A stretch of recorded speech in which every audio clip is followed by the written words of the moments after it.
पाण्याचं जे शेवटचं टाका आहे त्याच्या बाजूनी एक पायवाट जी आहे ती वरती आलेली आहे, म्हणजे सर्वोच्च माथ्याकडे चाललो आपण असं आपण म्हणू शकतो. ठीक आहे.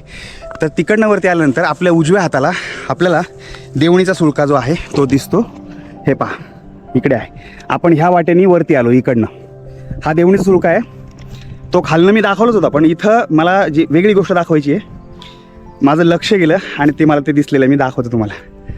ह्या सुळक्याच्या बरोबर बाजूला हा जो पठारी प्रदेश आहे, फार मोठा भला मोठा पठारी प्रदेश आहे. तर या ठिकाणावरतून त्या तिथे एक पाण्याचं मोठं टाक आहे आणि बरोबर त्याच्या थोडं पुढं गेल्यानंतर आणखीन मोठं टाकं आहे. एक्झॅक्ट आणखीन अंतर सोडून राईट साईडला सुद्धा एक पाण्याचं टाकं आहे. या ठिकाणावरतून आपल्याला 3 पाण्याची टाकी दिसलेली आहेत. आता हे खालचं जे भाग आहे मी चरणला विचारलं, पण त्याला नाही सांगता आलं की ते काय किल्ला डोंगर काय, पण डोंगर असेल साधा आणि त्याच्यावरती ती टाकी कोरलेली आहेत असंही असू शकतं.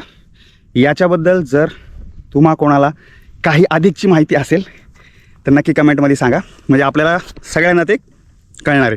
ठीक आहे. पण ही टाकी जी दिसलेली आहेत ना, तर तिथंही एक विशेष वाटलं मला ते, कारण किल्ल्याचा भाग तो असावा असं मला वाटत नाही, कारण खूप खाली आणि बाजूला ते देवणीच्या सुळक्याच्या मागे राईट त्याच्या लेफ्ट साईडला. ठीक आहे. या बाजूला काय आहे का वरती? काय नाही आता ते फक्त उंचवटा आहे ना, बाकी काही नाही ना, बाकी काय नाही, टाकी काही अवशेष काय नाही. आपल्या मागे हा किल्ल्याचा सर्वोच्च भाग असावा, म्हणजे जिथं आपण उभे आहोत तो मला वाटला. आपण डावीकडे बघितलं तर याच्यापेक्षा थोडी सी लेवल वरती आहे. ठीक आहे ना. मग टेक्निकली तो झाला सर्वोच्च भाग किल्ल्याचा. आत्ता या ठिकाणी जेव्हा आपण त्या देवणीच्या सुळक्याकडे पाहतो आपलं लक्ष जात नाही, कारण आपल्याला काय माहीत नाही एवढं की त्याला कसं पाहायचं.